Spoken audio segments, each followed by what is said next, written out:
Shalom, Bapak, Ibu, dan Saudara yang kekasih di dalam Kristus. Saya akan melanjutkan pembahasan mengenai riset. Kali ini berkaitan dengan penyelidikan, penelitian, observasi lapangan.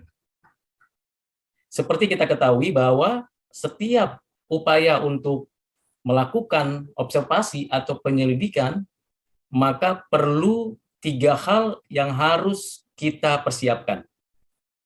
Yang pertama adalah kita benar-benar terlebih dahulu mengetahui problemnya, isunya, permasalahannya yang ada yang akan kita teliti.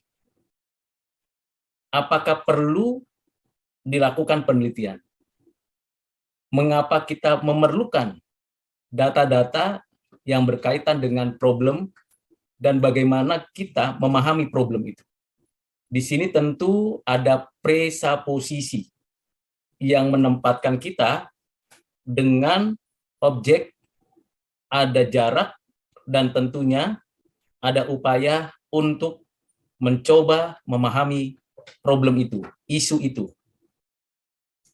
Di dalam isu problem itu ada peristiwa-peristiwa yang secara fenomena tampil di permukaan, berada di dalam kehidupan masyarakat, dan tentu di balik itu ada nomena, apa alasannya, apa penyebabnya, dan apa yang melatar belakangi problem sebuah peristiwa atau isu atau hal-hal yang perlu kita cari tahu, masalah-masalah untuk diteliti. Ini hal yang pertama. Hal yang kedua adalah kita juga perlu mengetahui dengan tepat tempat lokus sebuah peristiwa, problem, isu untuk diteliti.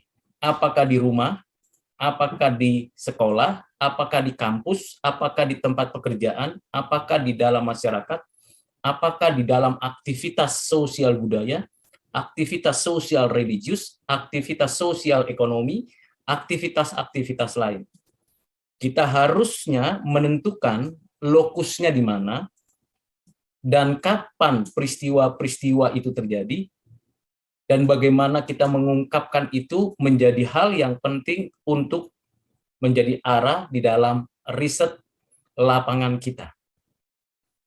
Setelah 2 hal ini kita mengerti dengan jelas dan kita mendapatkan informasi yang mendalam mengenai problem dan lokus atau tempat di mana peristiwa atau isu atau hal-hal yang akan kita selidiki, kita observasi, maka kita menentukan metode apa yang kita perlukan untuk mendapatkan data, menemukan penyebab dari problem itu, dan mengerti keseluruhannya agar bisa bermanfaat untuk kehidupan masyarakat, kehidupan daripada satu kelompok, atau menjadi sebuah pembelajaran untuk kelompok-kelompok lain, komunitas-komunitas lain, atau peristiwa-peristiwa yang akan terjadi di masa depan sebagai modal atau dasar untuk menyelesaikan masalah-masalah di masa akan datang.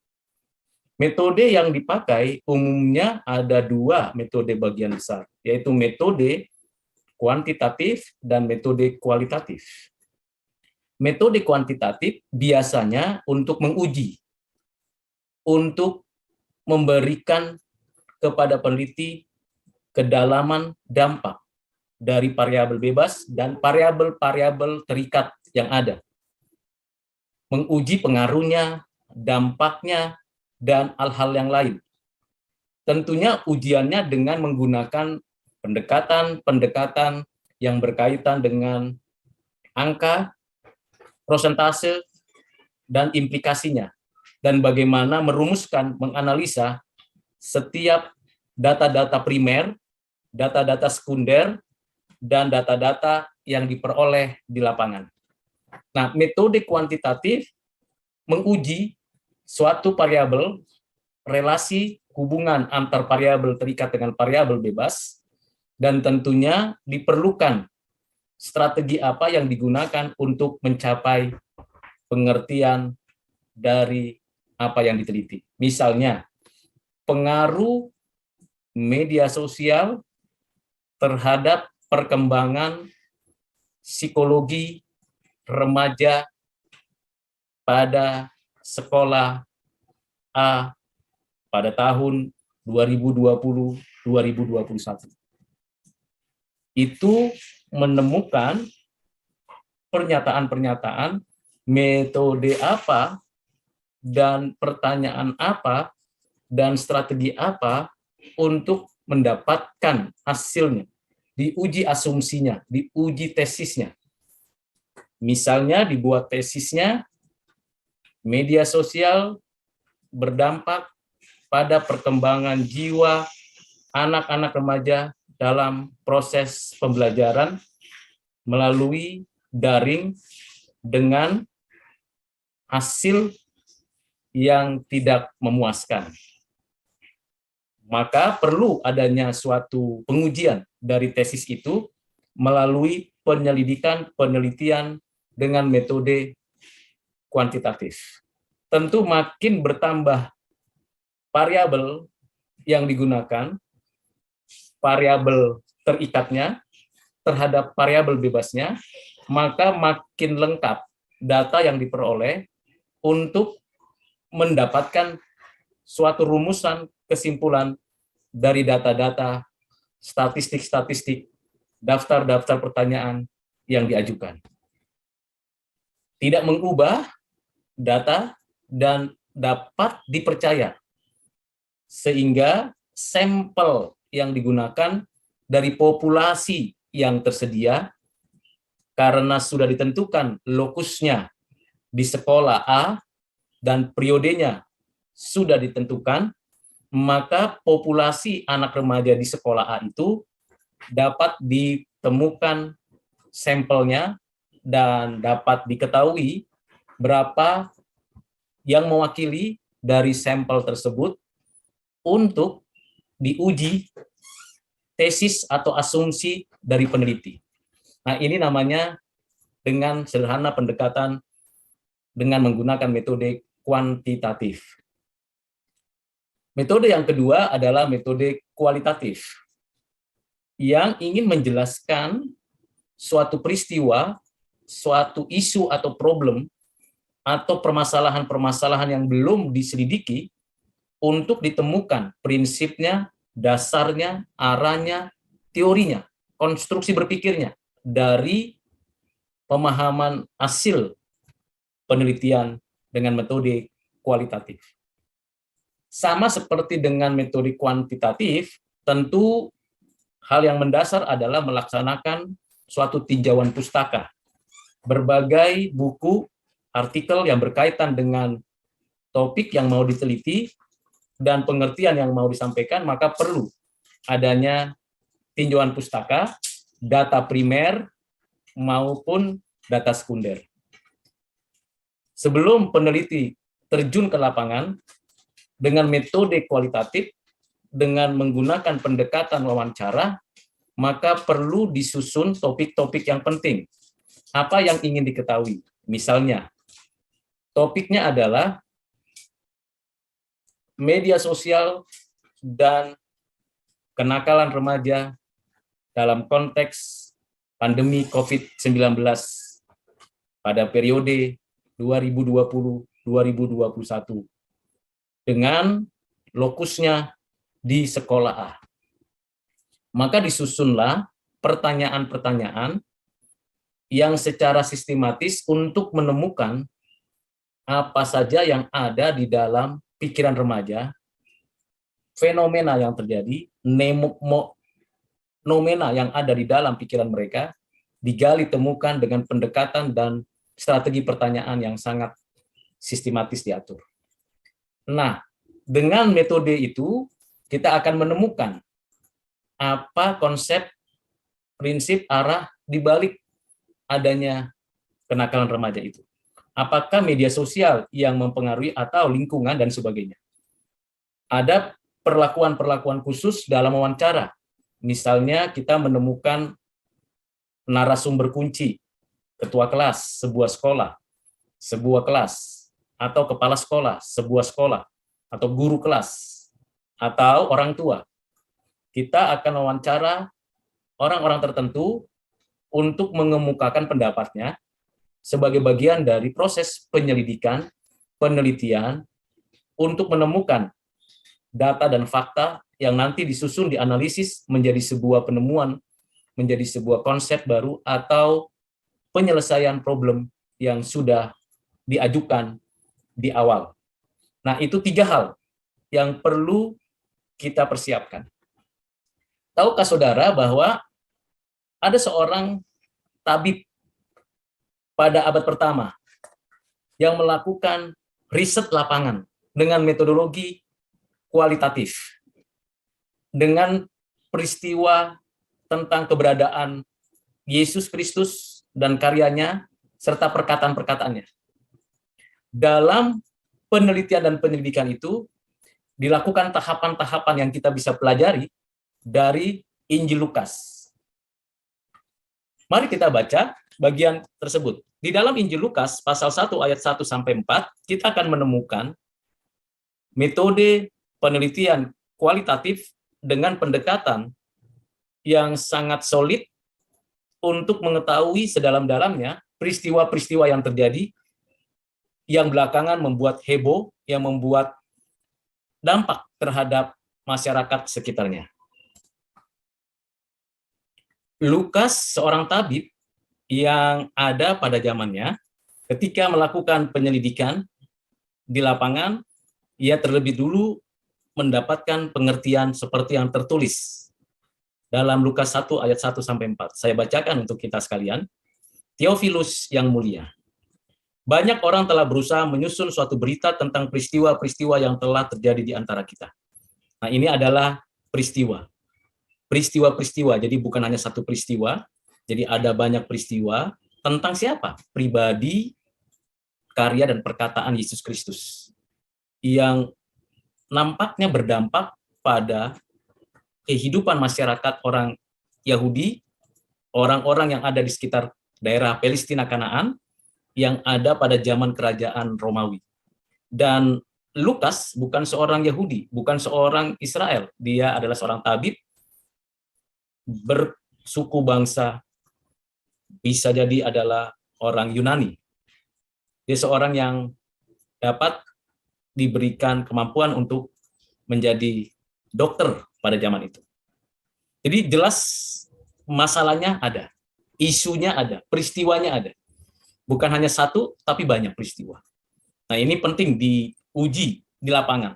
Jadi tabib Lukas ini tidak hanya sekedar tahu, dengar dari orang lain. Bahkan ia membaca berita-berita itu. Jadi sudah banyak berita-berita itu disusun. Karena di sini dikatakan berusaha menyusun suatu berita. Jadi ada banyak orang sudah menyusun. Bagian-bagian berita itu disusun sedemikian rupa. Ada yang menceritakan A atau B atau C dan seterusnya. Tapi menyebar, belum menjadi satu kesatuan. Diakui bahwa itu peristiwa terjadi, dan ini adalah sebuah peristiwa yang menyeluruh. Yang kedua yang dilakukan dalam observasi itu oleh tabib Lukas adalah selain membaca, mengetahui, mengumpulkan, lalu dia memberikan suatu pengertian seperti ini. Seperti yang disampaikan kepada kita oleh mereka, seperti yang disampaikan kepada kita. Jadi ada narasumber. Ada narasumber yang memberikan penjelasan tentang peristiwa itu. Dan disampaikan kepada tabib Lukas dan Theophilus. Jadi sudah ada narasumbernya, dan narasumbernya bukan satu, di sini dikatakan seperti yang disampaikan kepada kita oleh mereka. Jadi perlu narasumber dari sebuah peristiwa itu tidak satu, tidak tunggal. Misalnya tadi pengaruh atau dampak dari media sosial terhadap kenakalan remaja di sekolah A, maka perlu narasumber. Apakah gurunya, guru kelasnya, kepala sekolah, anak-anak, perlu narasumber untuk mendapatkan dari mereka informasi. Sampai sejauh mana kenakalan mereka karena media sosial yang digunakan. Apakah terjadi kemalasan belajar, apakah terjadi tawuran, apakah terjadi suatu tindak pidana, dan sebagainya. Dan perlu juga ditanya, ditelusuri persoalan kenakalan remaja dikaitkan dengan misalnya narasumber dari pihak yang berwajib. Apakah ada data-data yang memberikan data tentang kenakalan remaja pada periode itu dari sekolah ini?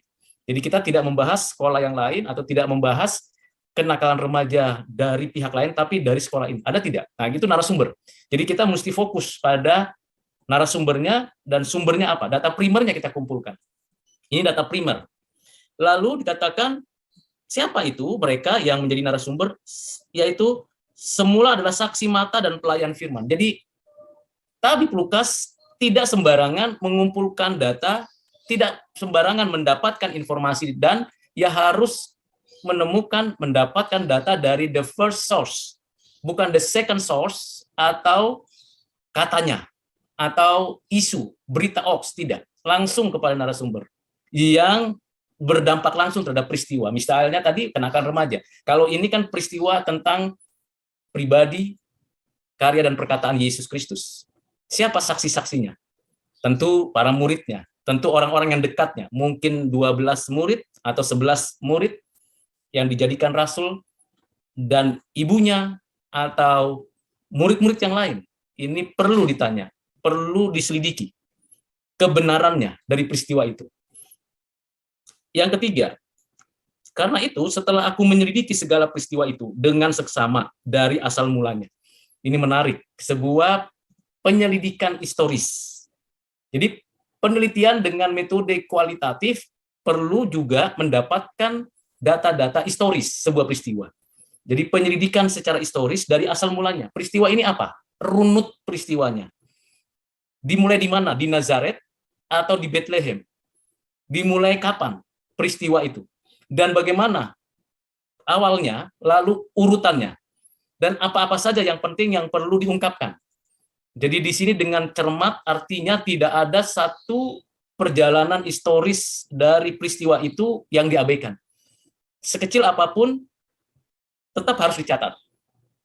Setelah data primer diperoleh, data dari narasumber diperoleh, penyelidikan historis sudah diperoleh, dan disusunlah seluruhnya dibuat sebuah penulisan. Lalu dikatakan, aku mengambil keputusan untuk membukukannya dengan teratur. Membukukannya dengan teratur. Nah, ini penting, penulisan. Jadi setelah kita menyelidiki, melakukan riset di lapangan, dengan metodologi yang kita sudah yakini itu bisa kita jadikan dasar untuk mendapatkan data, fakta, dan kita analisis, lalu kita susun.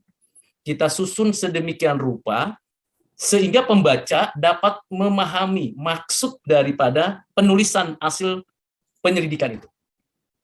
Ini penting. Jadi apalah artinya sebuah penelitian, sebuah penyelidikan, sebuah tulisan kalau tidak memiliki makna dan manfaat bagi pembaca, dan tentu bagi dirinya sebagai penulis, juga bagi orang yang membaca. Itu tidak ada artinya kita melakukan penelitian. Perlu adanya sebuah penyusunan, pengaturan sedemikian rupa, disusun secara sistematis, dianalisis, bukan hanya deskripsi, tetapi disusun sedemikian rupa. Lalu tujuannya apa? Supaya engkau dapat mengetahui bahwa segala sesuatu yang diajarkan kepadamu sungguh benar. Nah, hasil daripada penelitian itu adalah supaya orang tahu bahwa fakta itu benar. Sehingga ada kebijakan-kebijakan yang nantinya dicetuskan atau nantinya perlu diambil karena persoalan kenakalan remaja, supaya ada solusi dari pihak sekolah, dari pihak orang tua, dari pihak anak-anak. Nah, ini contoh. Demikian juga di sini Tabib Lukas memberitahukan kepada Theophilus bahwa dari hasil penyelidikan penelitian itu disusun sebuah kitab. Dan tentu karena ini adalah firman Tuhan, inspirasi Roh Kudus berkarya, maka tentunya disusun secara sistematis, dan orang yang membaca, ya Theophilus dan kita tentunya, akan mengetahui, menyadarkan diri kita bahwa semua peristiwa itu fakta, historis, dan benar. Dan ini yang dapat membuat kita mengalami satu transformasi, pembaharuan. Jadi hasil penelitian kita bukan sekedar sebuah data yang tersimpan lalu tidak memiliki makna apa-apa, tidak bermanfaat apa-apa. Harus memiliki manfaat, harus memiliki makna, harus mempengaruhi cara hidup kita makin lebih baik.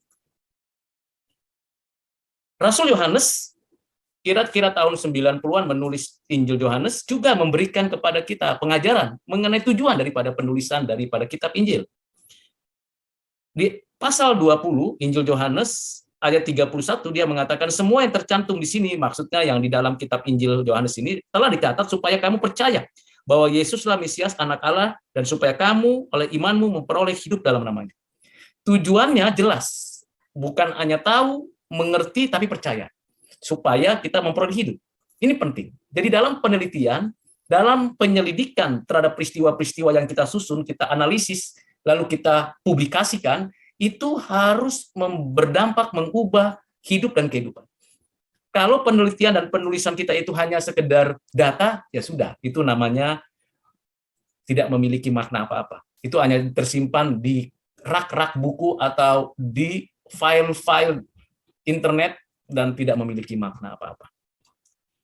Demikian pembahasan singkat saya mengenai riset, observasi lapangan, dengan pendekatan-pendekatan pemikiran-pemikiran. Selamat mencoba untuk melakukan riset dimanapun kita berada untuk mengoptimalkan daya pikir kita, daya juang kita dengan tujuan pendidikan kita benar-benar bermanfaat bagi banyak orang. Tuhan memberkati saudara. Amin.